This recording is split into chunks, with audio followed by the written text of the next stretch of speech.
Episode 400. In 400 episodes, there's been three times that I've missed, literally, that the episode hasn't come out on time.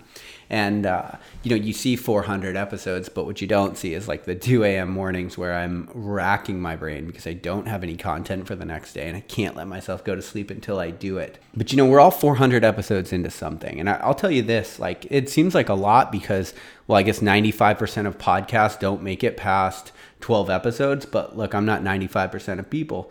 I'm going to probably need another 1,200 episodes before I truly come into it. And the reason I'm saying all of this is not because I'm not celebrating the fact that I'm 400 episodes in, because I'm super stoked on that. Of course, that's not even necessarily a true number because I've been on so many other shows and we've released so much bonus content, and I've got all the podcasts I do for people in my coaching community.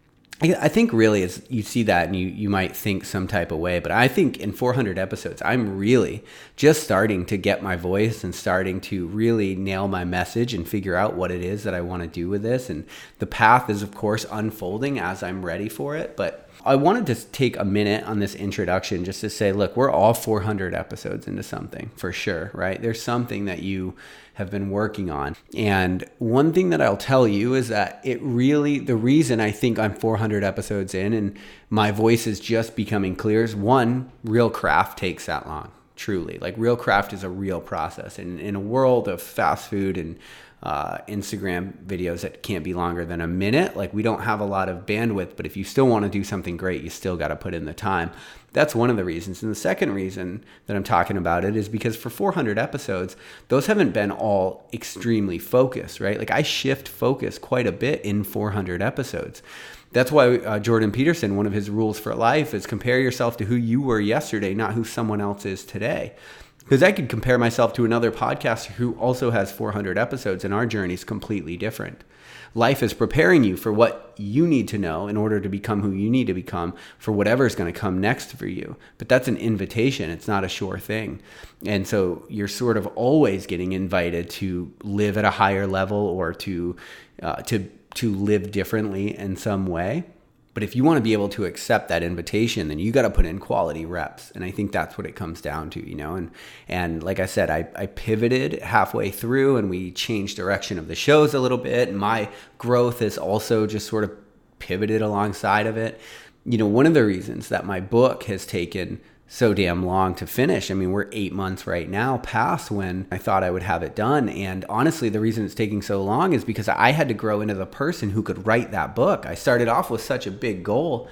I was not yet the kind of person that could live their life in a way that could write a book about what it meant to be human because my perspective wasn't what it needed to be, right? I hadn't become who I needed to become yet in order to do that.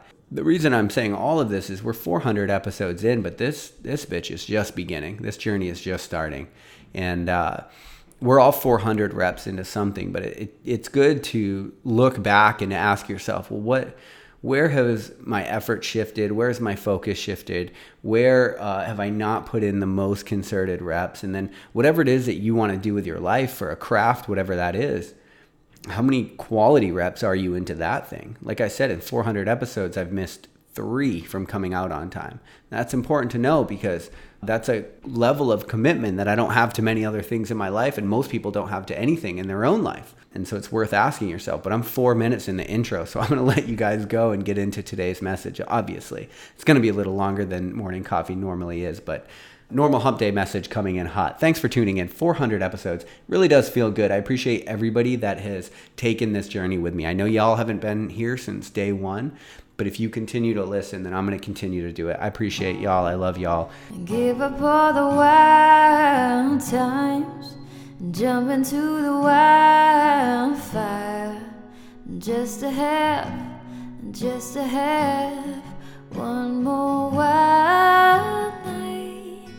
When you give me this high, I could wait a lifetime just to have one more wild night. Maybe this podcast isn't going to work out. Perhaps the Clarity Academy won't sell enough spots and I'll have to do something else. Maybe I should have stayed in the military because the safety and comfort that I have in running my own show isn't nearly what it would be if the government was backing up every check that I got. perhaps I shouldn't finish my second book because, to be honest with you, this book is called What It Means to Be Human. And there's a book that just came out called The Laws of Human Nature, in which Robert Greene, who is an insanely accomplished author, writes all about the nature of the human experience. Maybe I shouldn't run as many ultra marathons because, if I'm being honest, I'm not that good of an athlete. I mean, I had my times, right? Like, I was good for a while, but as an adult, like, that top end speed isn't necessarily what it used to be. And my body breaks a lot. Sometimes I get into training cycles and I don't make it through, and I'm always taking on too much. So maybe I should just get rid of that one altogether. Maybe I'm actually just prone to self sabotage. So whatever I get through, it's only going to be about 3/4 of the way at most before I realize that I want to do something else.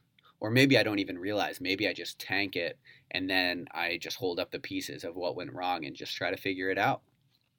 But then I suppose that maybe I'm just doing my best with all of these things. And every time that I take another step forward in life, I find a new challenge. And maybe each challenge causes me to find a new layer within myself so that I can be the person that overcomes that challenge. But sometimes maybe those challenges are going to turn me back around. Maybe I'm going to be headed in the wrong direction for a while. Maybe at times I'm even going to lose hope why I started in the first place. But maybe I just need to recognize that most people that have done something amazing with their life went through every single thing that I'm going through right now. Maybe that part of my journey isn't so special. Maybe that's my entitlement that's keeping me from that. Maybe when King Arthur pulled the sword out of the stone, he was actually still just Arthur. And so maybe he was shitting his pants with imposter syndrome and with all of the responsibility that that sword would now hold. And maybe we're always forgetting that King Arthur was just Arthur for a huge part of his life. I think it's really easy to get really stuck in a silo in this life, especially if what you're doing is a little bit different or you have some different ideas about what could be happening. It's easy to feel like you're almost stuck in an echo chamber, and it's like you don't get validation, especially at first when you take on big things. There's almost no validation at all. But this world isn't actually about validation. Everyone wants it, it makes you feel good, but it can't be the thing that dictates your soul's path. I've said it before, but a dog on Instagram with an underbite will get 2 million likes. I cannot compare that to my craft where I spend hours and hours trying to put the perfect sentence together that stops you in your tracks and makes you question everything you've ever done before now. Right? That's my craft. I can't compare that. I can't leave that up to some quid pro quo relationship with someone that may or may not like it. It may or may not be for them. And so for me, I've got to keep my aim where it needs to be. But it's so easy to get caught in all the maybes. I should have done this and maybe I should have done that. The truth is that maybe I just know exactly what I need to do. And now it's time to execute. Because you can't expect a date with destiny every single time what you want to do starts falling apart or starts feeling like it's not going to work. That's the resistance. That's the barrier to entry for the life that you actually want. All of that shit you deal with in the middle, the time from the time you pull the sword out of the stone until the time that you die, that's the resistance. That's when the real work begins. That's when you look back and you realize everything that you'd ever done up until then was just crafting you to become the kind of person that could hold the sword right. And so if you're not holding the sword right now, then the thing to ask yourself is, am I becoming the kind of person that can? Because eventually your date with destiny is going to happen. And eventually the sword is going to get pulled from the stone. And in that moment, you're not going to be able to go back and get any more training. It's going to be time to step up. And maybe you pulled the sword out and you're kind of wielding that thing for a while. So you've accepted your date with destiny. Maybe you're trying something new and it's just not working. Well, that's okay. It's an iterative process, this life thing. Not everybody goes from Arthur to King Arthur. A lot of people probably have all kinds of necessary steps and mess ups and screw ups along the way. I'm one of them. 3 or 4 businesses that failed, hobbies that worked and some that didn't work, right? And it doesn't actually matter because there's nowhere to get. And maybe you just need to hear this today because maybe you're focusing on all of the wrong metrics. Maybe if you can refocus on craft and you can focus on impact and you can focus on legacy. And when you think about your legacy, that's the effect that you've had on people for you having had been here. And so maybe if you're thinking about legacy, doesn't matter what sword you hold, because there's always somebody that's a stone throw away whose life could be increased by your legacy. And so look, I've said it a million times, if you look for the reasons that aren't going to work, you're probably going to find them. But maybe you just need to keep going, right? Maybe the answer is that you iterate. You don't let the obstacles say anything about you because they don't. And then you just continue moving, figuring out, gaining the knowledge that you need, learning how to adopt the responsibility of whatever sword you end up pulling out of whatever stone.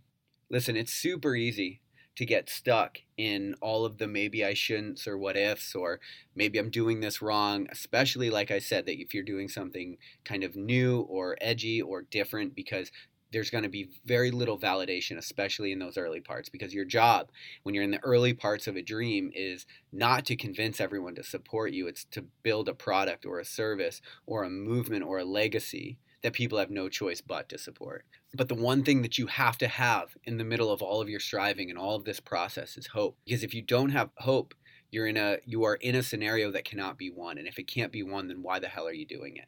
That's what you have to remember, right? And so if you start getting frustrated, as you feel the frustration come in, what you're feeling is the absence of hope, because you're starting to lose sight of the target. You're starting to lose sight of what could be.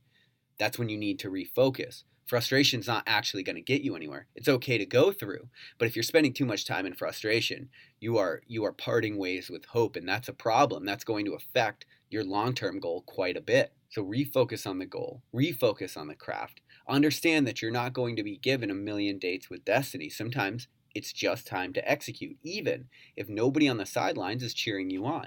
And the last thing that I want to say is whatever you're doing with your life, it is your subjective experience that makes it amazing.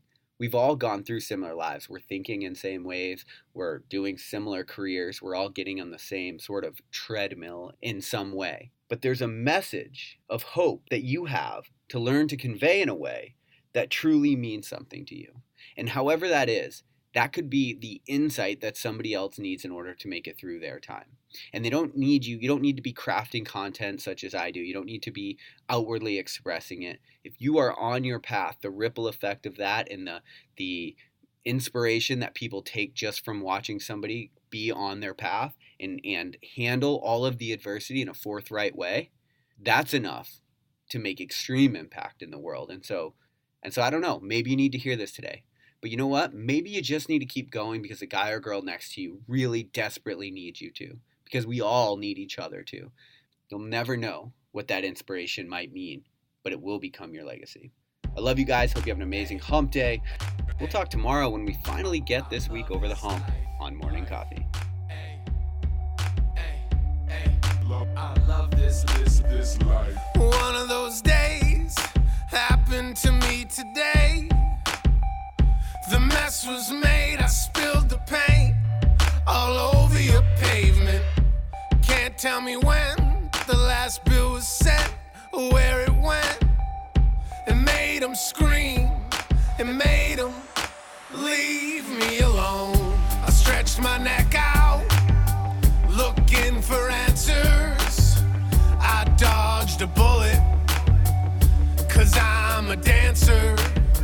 I asked to see him, whoever he is, but they told me that he's dangerous, young and famous. Nobody told me how, nobody told me why. I had to do it my own way. That's what I love about life. Nobody told me how, nobody told me why. I had to do it my own way. That's what I love about life. I grew up on both sides of the train tracks. You can flip a coin, that's where I'm raised at. Lay my thoughts down, and then I play it back. I got the gift from God, and then I gave it back. If I don't have nothing, you can never take that. Derelicts taking aim at what they aiming at. The target on my back, these biddies on my lap. I'm hater proof, hustle all day where I'm at, that's a fact. Nobody told me